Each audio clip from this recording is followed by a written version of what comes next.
Del libro La Universidad del Éxito, del autor Og Mandino. Lección número 10.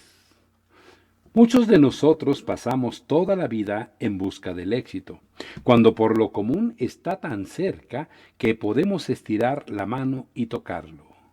Russell H. Conwell. Cómo madurar y prosperar en su propio campo de diamantes. El discurso que están a punto de escuchar es uno de los fragmentos clásicos de todos los tiempos en lo que se refiere al tema del éxito material.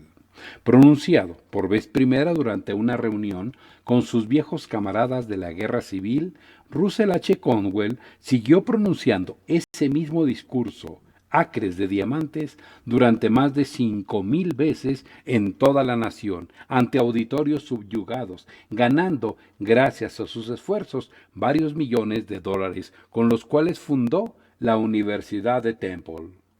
No hay nadie que esté mejor calificado para presentarles lo siguiente que él mismo. Este discurso se ha pronunciado bajo las siguientes circunstancias. Acostumbro visitar una población o una gran ciudad, tratando de llegar a una hora suficientemente temprana para visitar al administrador de correos, al peluquero, al conserje del hotel, a los directores de escuelas y a los ministros de algunas iglesias, y posteriormente me dirijo a varias fábricas y tiendas para charlar con la gente y tratar de familiarizarme con las condiciones locales de esa población o ciudad y enterarme de la historia de sus habitantes, de las oportunidades que han tenido y de las cosas en las cuales han fracasado. Y en cada población se ha fallado en algo. Después me dirijo a la conferencia y les hablo a esas personas de los temas que tienen aplicación en su localidad. La idea, acres de diamantes, ha sido constantemente la misma. Y esa idea es que en este país nuestro, igual que en los demás países del mundo, todos tienen la oportunidad de hacer algo más de sí mismos en su propio medio ambiente, con sus propias habilidades, con su propia energía y con sus propios amigos. Como puede ver, nuestra facultad de la Universidad del Éxito no ha establecido una edad de retiro obligatoria. El éxito, como está a punto de comunicarnos un catedrático inmortal, probablemente se encuentre justo debajo de sus narices. Hace muchos años, cuando viajaba a lo largo de los ríos Tigres y Éufrates en compañía de un grupo de viajeros ingleses, me encontré bajo la dirección de un anciano guía árabe, a quien contratamos en Bagdad. A menudo he pensado que ese guía se parecía mucho a nuestros peluqueros en ciertas características mentales. Creía que su obligación no solo era guiarnos a lo largo de esos ríos y desempeñar las tareas por las cuales se le pagaba, sino también divertirnos con historias curiosas y sobrenaturales, tanto antiguas como modernas, tanto extrañas como conocidas. He olvidado muchas de ellas y me alegro de haberlo hecho, pero hay una que jamás olvidaré. El anciano guía conducía camello tirando del ronzal a lo largo de las márgenes de esos viejos ríos, mientras me contaba una historia tras otra, hasta que, hastiado de sus narraciones, dejé de prestarle atención. Jamás me he sentido irritado con ese guía al recordar que perdió los estribos al ver que yo había dejado de escucharlo. Pero sí recuerdo que se quitó su gorro turco y empezó a hacerlo girar en círculos para atraer mi atención. Podía verlo por el rabillo del ojo, pero estaba decidido a no dirigir la mirada en su dirección por temor a que me contara otra historia. Finalmente volví la vista hacia él y tan pronto como lo hice, prosiguió con otra de sus historias. Ahora le contaré otra historia que reservo para mis amigos particulares, manifestó dirigiéndose a mí.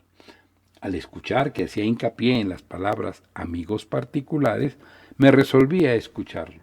Y vaya si me alegro de haberlo hecho. En realidad me siento profundamente agradecido, ya que hay 1.674 jóvenes a quienes esta conferencia ayudó a salir adelante a todo lo largo de sus años universitarios, que también se alegran de que yo me decidiera a escuchar.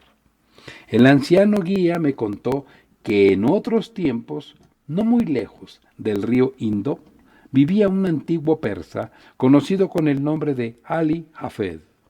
Prosiguió diciendo que Ali Hafed poseía una gran hacienda en donde había huertos, sembradíos de grano y jardines, que tenía dinero que prestaba con interés y era, en suma, un hombre acaudalado y contento con su suerte. Se sentía satisfecho porque era un hombre acaudalado y era acaudalado porque se sentía satisfecho. Un día aconteció que el viejo agricultor persa recibió la visita de un anciano monje budista, uno de esos hombres sabios de Oriente. Después de tomar asiento al lado del fuego, le habló al viejo granjero de la creación de este mundo nuestro. Le contó que otrora el mundo era simplemente un banco de niebla y que entonces el Todopoderoso introdujo su dedo en ese banco de niebla y lentamente empezó a agitarlo, incrementando la velocidad hasta que logró que ese banco de niebla girara con tal rapidez que se convirtió en una sólida bola de fuego. Después, la bola siguió rodando por todo el universo, abriéndose camino, gracias a su calor, a través de otros bancos de niebla y condensando la humedad, hasta que se convirtió en un gran diluvio que cayó sobre la ardiente superficie de la bola, enfriando la corteza externa. Después, los fuegos internos hicieron explosión, reventando la corteza y formando montañas y colinas, valles, planicies y praderas en este maravilloso mundo nuestro. Si esa masa interna fundida estallaba hacia el exterior y se enfriaba rápidamente, se convertía en granito. Si se enfriaba con menor rapidez, se convertía en cobre. Si era menor, en plata. Si era aún menor, en oro. Y después del oro se formaban los diamantes. Y, según declaró el anciano monje, un diamante es una gota congelada de luz solar. Ahora bien, desde el punto de vista científico, esto es literalmente cierto. Un diamante es, en realidad, un depósito de carbón procedente del Sol. El anciano sacerdote le comentó a Adi Jafed que si poseyese un diamante del tamaño de su pulgar, podría adquirir el distrito entero, y que si fuese el dueño de una mina de diamantes, podría instalar a todos sus hijos en sendos tronos, mediante la influencia de su inmensa riqueza. Ali Hafed prestó oídos atentos a la historia de los diamantes, enterándose bien de su valor, y esa noche se retiró a su lecho sintiéndose un hombre pobre. No había perdido ninguna de sus riquezas, pero era pobre porque se sentía descontento. Y se sentía descontento porque temía que era pobre. Se dijo a sí mismo, quiero una mina de diamantes, y permaneció despierto toda la noche. A primera hora de la mañana buscó al monje. Por experiencia propia, sabía que un monje se muestra bastante malhumorado cuando se le despierta muy temprano por la mañana. Y cuando sacudió al anciano sacerdote sacándolo de sus sueños, Ali Hafed lo interrogó. ¿Me quiere decir en dónde puedo encontrar diamantes? ¿Diamantes? ¿Para qué quieres diamantes? Pues porque deseo ser inmensamente rico. Bueno, entonces ve a buscarlos. Eso es todo lo que tienes que hacer. Ve a buscarlos y luego serás su dueño. Pero no sé a dónde ir. Bien, si encuentras un río que se desliza a través de las arenas blancas, entre elevadas montañas, en esas blancas arenas siempre encontrarás diamantes. No creo que exista un río así. Oh, sí, hay muchos de ellos. Todo lo que tienes que hacer es ir en su busca y entonces tendrás tus diamantes. Iré a buscarlos, respondió Ali Hafed. Así que vendió su granja, reunió todo su dinero y dejando a su familia al cuidado de un vecino, se alejó en busca de los diamantes.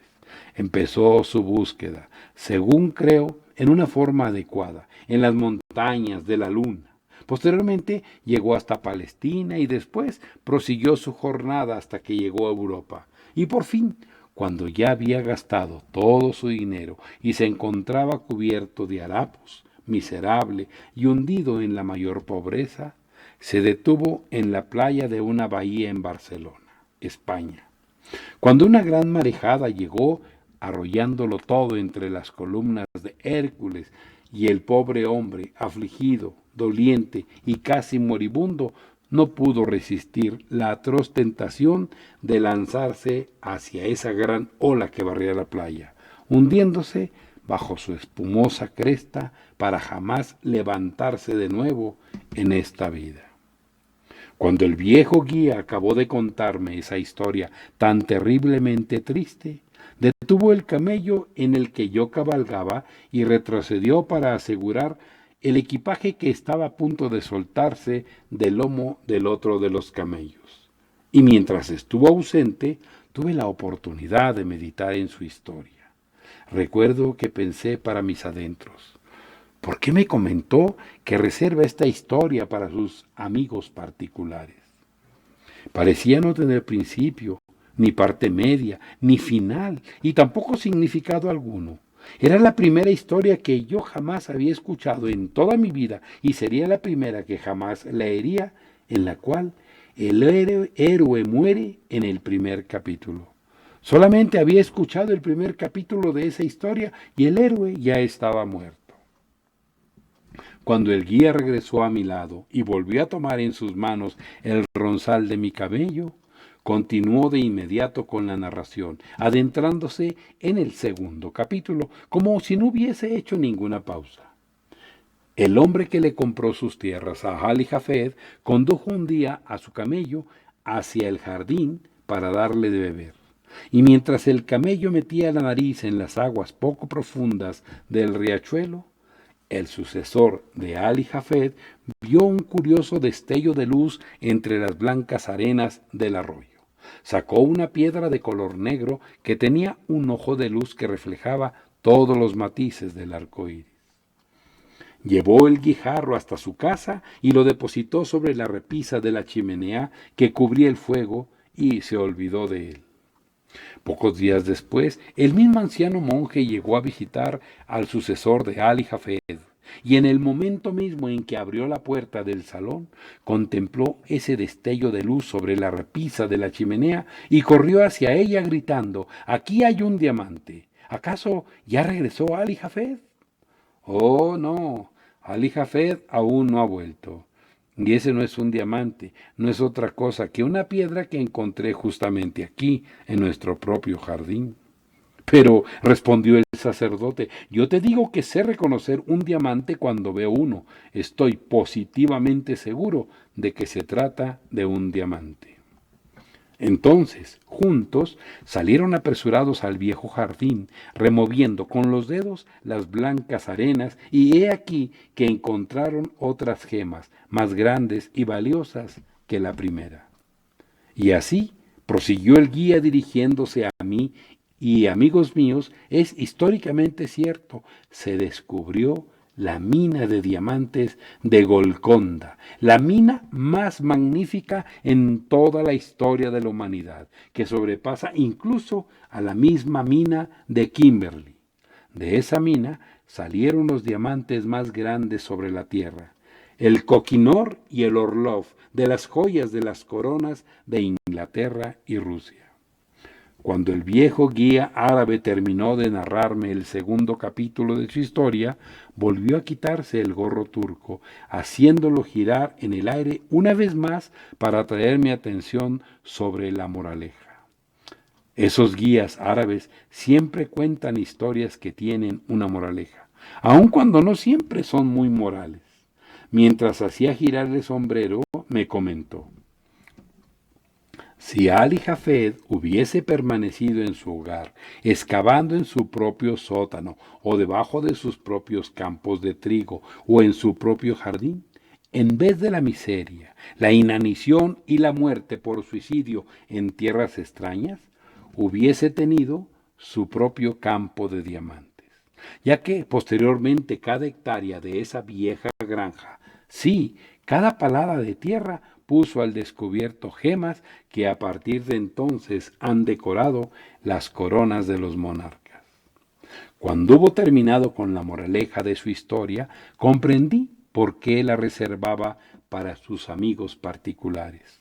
Pero no le dije que él había entendido. Era la forma de ese humilde y anciano árabe de andar con rodeos igual que un abogado, para expresar indirectamente lo que no se atrevía a manifestar en una forma directa, que, según su opinión muy personal, estaba seguro de que cierto hombre joven que por entonces viajaba recorriendo el río Tigris estaría mucho mejor en su hogar en los Estados Unidos. No le respondí que comprendía lo que trataba de decirme, sino que le comenté que su historia me recordaba otra y rápidamente empecé a narrársela. Y creo que ahora se las contaré a ustedes. Le hablé de un hombre allá en California, en el año de 1847, que era propietario de un rancho. Se enteró de que habían descubierto oro en el sur de California, de manera que, poseído de una gran pasión por ese metal precioso, le vendió su rancho al coronel Suter y partió para nunca volver. El coronel Suter instaló un molino sobre un riachuelo que corría atravesando el rancho y un buen día su pequeña hija llevó a casa un poco de arena húmeda que había sacado del río. Tamizándola a través de los dedos delante del fuego y en esa arena que caía, un visitante vio las primeras pepitas relucientes de verdadero oro que se habían descubierto en California. El hombre que anteriormente era dueño de ese rancho quería oro y pudo obtenerlo con el solo hecho de tomarlo, pues lo tenía a su alcance y era su dueño. En efecto, desde aquel entonces se han obtenido 38 millones de dólares en oro de unas cuantas hectáreas de superficie.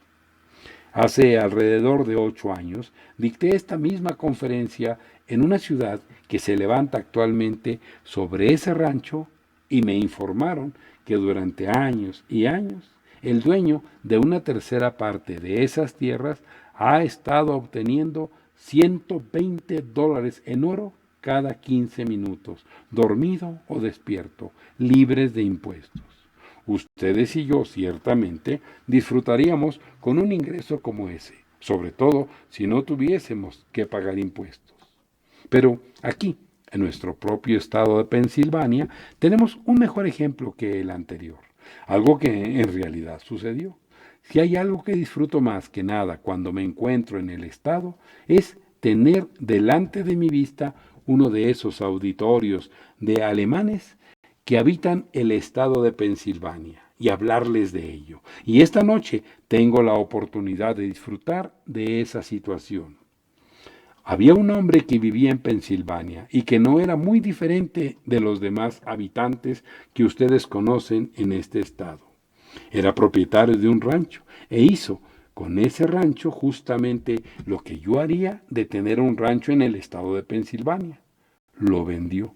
Pero antes de venderlo, decidió pedirle a un primo suyo que le diera un empleo recogiendo queroseno, ya que ese primo tenía un negocio de esa naturaleza en Canadá, en donde por vez primera se descubrió petróleo en ese continente. En esa época remota lo extraían de las corrientes, así que nuestro agricultor de Pensilvania le escribió a su primo solicitando un empleo. Como pueden ver, amigos míos, ese agricultor no era tan tonto. No, no lo era. No abandonaría su rancho antes de contar con algo a qué dedicarse.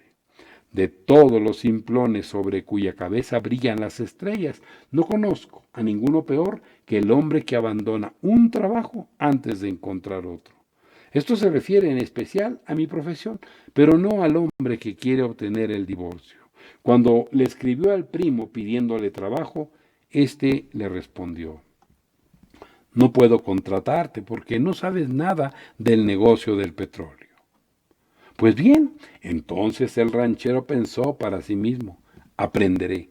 Y con un celo digno de encomio, característico de los alumnos de la Universidad de Temple, se dedicó al estudio de ese tema. Inició sus estudios desde muy atrás en la historia, desde el segundo día de la creación, cuando este mundo estaba cubierto por una densa y profunda capa de rica vegetación que desde entonces se ha convertido en los primitivos lechos de carbón. Estudió el tema hasta que averiguó que en realidad los escurrimientos de esos ricos estratos de carbón proporcionaban el queroseno que valía la pena bombear, y más adelante descubrió cómo brotaba con los manantiales vivientes. Estudió hasta conocerlo a fondo, hasta saber cuál era su aspecto, a qué olía, a qué sabía y la forma de refinarlo. Entonces le escribió de nuevo a su primo declarando: ahora sí que conozco el negocio del petróleo. A lo cual el primo respondió: de acuerdo, vente entonces a trabajar conmigo. Así que vendió su rancho en $833, de acuerdo con los registros del condado, una cifra cerrada, nada de centavos. Apenas acababa de abandonar el lugar cuando el hombre que compró el terreno se dedicó a instalar el abrevadero para el ganado. Descubrió que el anterior propietario, años atrás, había instalado una tarima que cruzaba el riachuelo en la parte posterior del establo, de donde pasaba la superficie del agua y a solo unos cuantos centímetros de profundidad. El propósito de esa tarima, dispuesta en ángulo agudo a través del riachuelo, era arrojar hacia la otra orilla una escoria de desagradable aspecto en la que el ganado se negaba a meter las narices. Con esa tarima que arrojaba toda la escoria hacia la otra margen, el ganado ya podía beber río abajo, y fue así como el hombre que partió al Canadá durante 23 años estuvo represando él mismo un torrente de queroseno, que 10 años después los geólogos del estado de Pensilvania informaron que aún en aquel entonces tenía un valor de $100 millones para nuestro estado. Y hace 4 años nuestro geólogo declaró que ese descubrimiento significaba para el estado un valor de $1,000 millones. El hombre que era dueño de ese territorio, sobre el cual se yergue en la actualidad la ciudad de Titusville, en donde se encuentran todos esos valles de Pleasantville, estudió el tema a partir del segundo día de la creación hasta la época actual, y lo hizo a conciencia, estudió hasta conocerlo a fondo, y sin embargo se dice que vendió toda su propiedad en $833, y yo digo, no tenía sentido. Y esta noche que me encuentro aquí y recorro con la mirada a mi auditorio, de nuevo veo lo que constantemente he visto a todo lo largo de estos 50 años, a hombres que cometen precisamente ese mismo error. A menudo desearía ver frente a mí a gente más joven, y quisiera que esta noche la academia estuviese llena de alumnos de secundaria y de primaria para poder dirigirme a ellos. Y hubiese preferido un auditorio así porque los jóvenes son más susceptibles, puesto que aún no han adquirido tantos prejuicios como nosotros, porque todavía no han adoptado ninguna costumbre que no puedan romper, porque todavía no han tropezado con ningún fracaso como lo hemos hecho nosotros. Y a pesar de que quizá podría ser más bien a un auditorio así del que puedo hacerles a las personas mayores, no obstante, estoy dispuesto a hacer lo mejor con el material humano de que dispongo. Quiero decirles que poseen campos de diamantes en Filadelfia, justamente en donde viven ahora. Oh, me dirán, por lo visto no sabe gran cosa de nuestra ciudad si cree que aquí hay campos de diamantes. Me interesó grandemente el relato que se publicó en los periódicos acerca del joven que encontró un diamante en Carolina del Norte. Se trataba de uno de los diamantes más puros que jamás se hayan encontrado, y tuvo varios predecesores cerca de la misma localidad. Fui a visitar a un distinguido profesor de mineralogía para preguntarle de dónde pensaba que procedían esos diamantes. El profesor se procuró un mapa de las formaciones geológicas de nuestro continente y los localizó, manifestando que atravesaron ya sea los estratos carboníferos subyacentes adaptados para tal producción en dirección oeste, cruzando Ohio y el Mississippi, o más bien probablemente viajaron en dirección este, atravesando Virginia y después ascendiendo a lo largo de la costa del Océano Atlántico. Es un hecho que los diamantes se encontraban allí, puesto que los descubrieron y los vendieron, y que fueron arrastrados hasta ese lugar desde alguna ubicación más al norte durante el periodo de desplazamiento. Ahora bien, ¿quién puede asegurar que alguien que decida perforar en Filadelfia no puede encontrar todavía algún rastro de una mina de diamantes en este lugar? Ah, amigos míos, no pueden asegurar que no se encuentran sobre una de las minas de diamantes más grandes de todo el mundo, ya que un diamante como el de aquel joven solo se encuentran en las minas más fructíferas que hay sobre la faz de la tierra.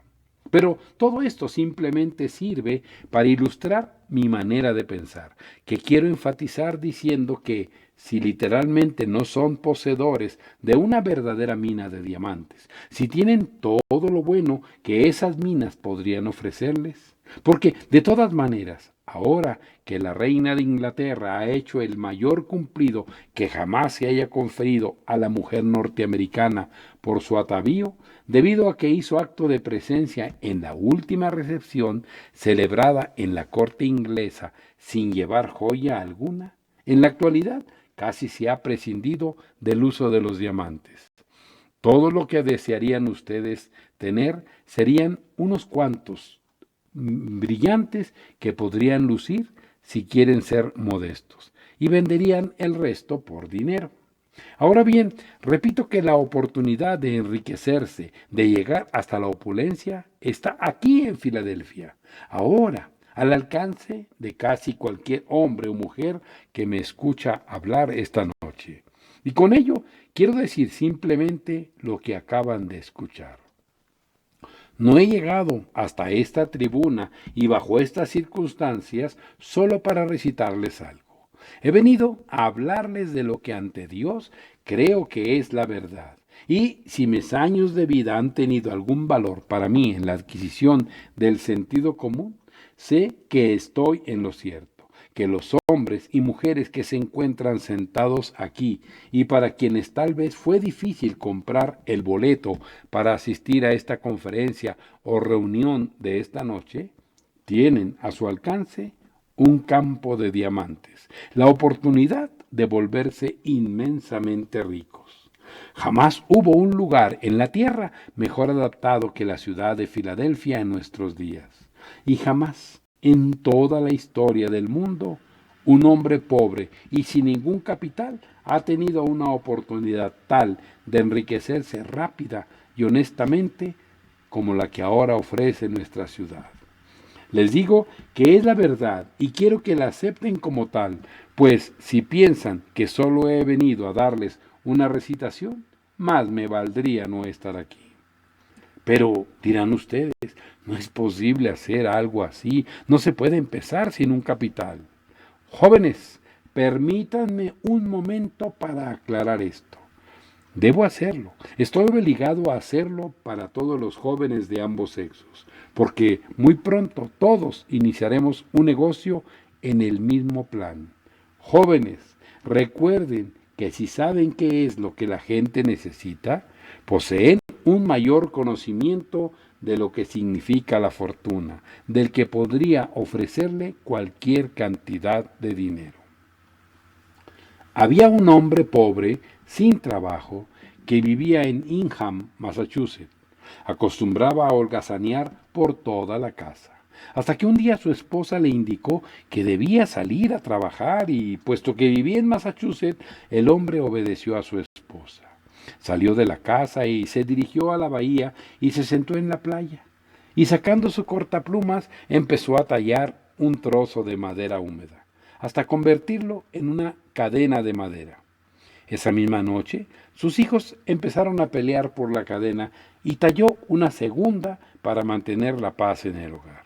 Cuando tallaba la segunda, llegó un vecino y le comentó: ¿por qué no te dedicas a tallar juguetes para venderlos? Si lo haces, podrías ganar dinero.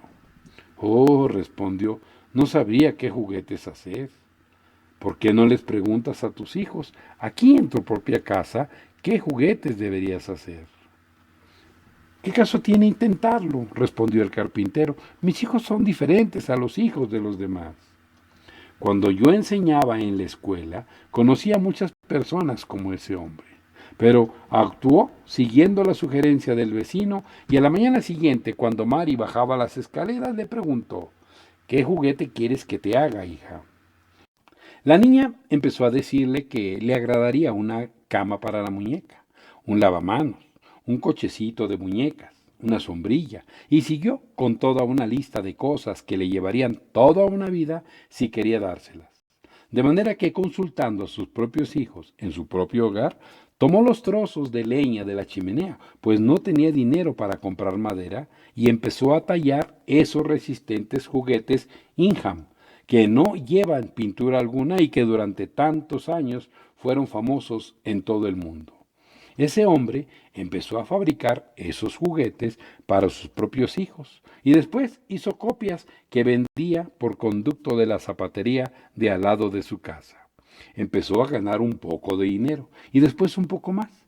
Y según declara el señor Lawson en su revista Frances Finance, ese hombre es el más acaudalado del viejo Massachusetts. Y yo creo que es verdad. Y hoy día ese hombre posee 100 millones de dólares y solo le llevó 34 años ganarlos, basándose en ese único principio, de que lo que les agrada tener en casa a los propios hijos, también desearían poseer los hijos de los demás. Es el principio de juzgar al corazón humano según el propio corazón, según el de la esposa o el de los hijos. Es el camino real para alcanzar el éxito en la manufactura. Oh, me dirán ustedes, ¿acaso no tenía ningún capital? Sí tenía un cortaplumas, pero no sé si ya lo había pagado. Así hablé ante un auditorio en New Britain, Connecticut. Después de mi charla, una mujer que estaba sentada en la cuarta fila, al volver a casa, trató de desabrocharse el cuello del vestido, pero el botón se atoró en el ojal y entonces lo arrojó a un lado diciendo: conseguiré algo mejor que un botón para poner en los cuellos. A lo cual respondió el esposo: después de lo que Conwell dijo esta noche, has visto que se necesita algo de más fácil manejo para cerrar un cuello. He ahí una necesidad humana, he ahí una gran fortuna. Así que ahora idea un botón para cuellos y serás rica. Se burló de ella y por consiguiente se burló de mí. Y esa es una de las cosas más tristes que a veces caen sobre mí, envolviéndome como una oscura nube a la medianoche. Y a pesar de que he trabajado arduamente durante más de medio siglo, no obstante, qué poco he logrado con mis esfuerzos. A pesar de sus grandes y generosos cumplidos esta noche, no creo que entre ustedes haya una persona en 10 que logre reunir $1 millón simplemente por el hecho de encontrarse aquí esta noche. Pero no es culpa mía, sino de ustedes. Y lo digo con sinceridad. ¿Qué caso tienen mis charlas si la gente jamás hace lo que le aconsejo? Cuando su esposo la ridiculizó, la mujer decidió que idearía un botón mejor para los cuellos. Y cuando una persona se decide a algo, lo hará. Y no anda por ahí pregonándolo, simplemente lo hace. Fue esa mujer de Nueva Inglaterra la inventora del broche de presión que ahora ustedes encuentran en cualquier parte. Primero, fue un botón con una tapa de resorte unida a la parte exterior.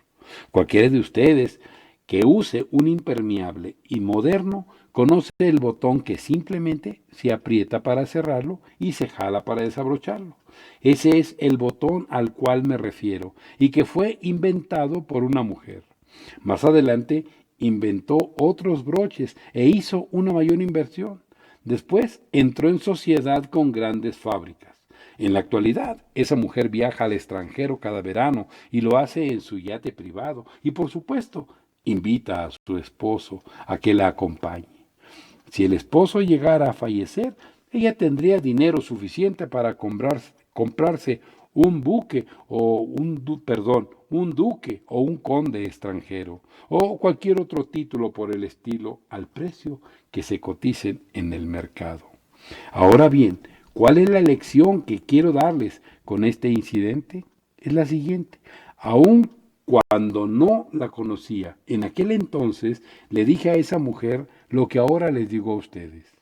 Tienen la riqueza muy cerca de ustedes. Están mirando justamente por encima de ella.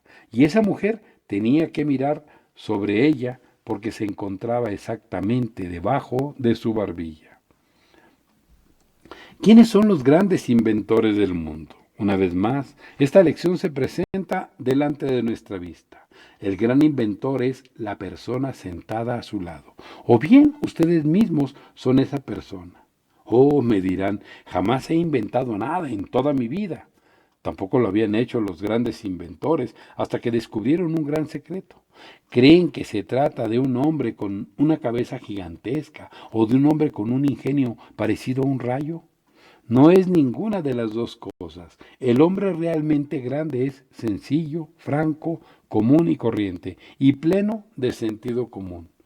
Ustedes ni siquiera soñarían en pensar que se trata de un gran inventor si no viesen algo que realmente ha inventado. Los vecinos de ese hombre no lo consideran un ser grandioso. Jamás vemos nada grandioso por encima de la valla que divide nuestros hogares. Me dirán que entre sus vecinos no hay nadie grandioso, que la grandeza siempre se encuentra allá, lejos, en alguna otra parte. La grandeza es tan sencilla, tan simple, tan intensa, tan práctica, que los vecinos y amigos jamás la reconocen. La grandeza no consiste en ocupar un futuro cargo, sino que en realidad consiste en realizar grandes obras con pocos medios y en el logro de vastos propósitos desde las jerarquías privadas de la vida. Para ser en algún modo grandes, debemos serlo aquí, ahora, en Filadelfia. Quien es capaz de darle a su ciudad mejores calles, mejores aceras, mejores escuelas y más universidades, más felicidad, más civilización y un poco más de Dios, será grande en cualquier parte. Espero que cada hombre y mujer que se encuentra aquí, si jamás me vuelven a escuchar, recuerde esto que, si en verdad quiere ser grande, debe empezar en donde está y como es ahora, en Filadelfia.